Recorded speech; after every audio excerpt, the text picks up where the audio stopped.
Alright, I have my steady rest built. I do not have the base ready for it. I've got a piece of tool steel over on the lathe right now. It's a little tiny block. It's sitting right there. I'm going to go ahead and cut that at a later date and mock it up and get it welded to the bottom of this.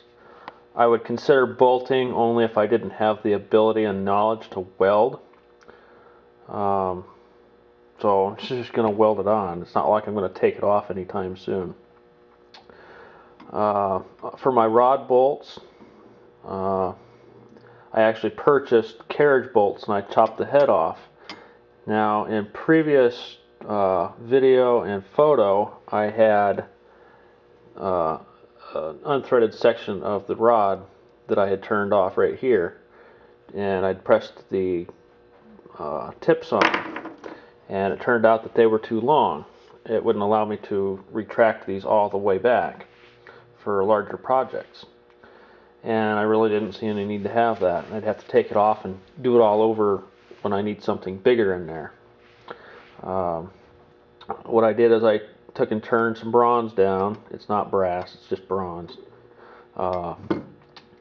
And I made the diameters a thousandths smaller on the ID than the outside diameter of the threaded rod that I turned.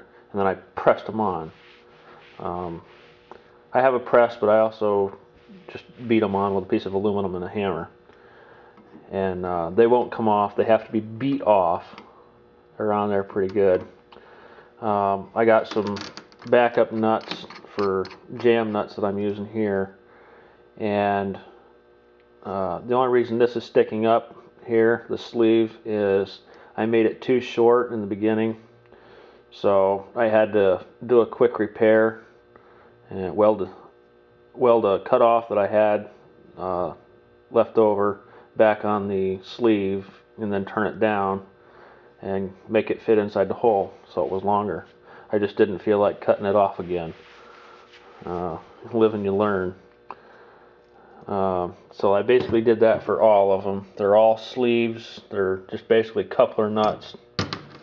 Again, I didn't bother trying to thread a steel sleeve and then turn the diameter down to fit inside the hole. It was just too much work. What I did do is I put a shoulder on the very end of the bolt so that it would, or bolt, the nut, so that it would stick through a little bit and give me something to weld to, and also keep it centered so it's not a oblong shaped hole. That's pretty much all I did.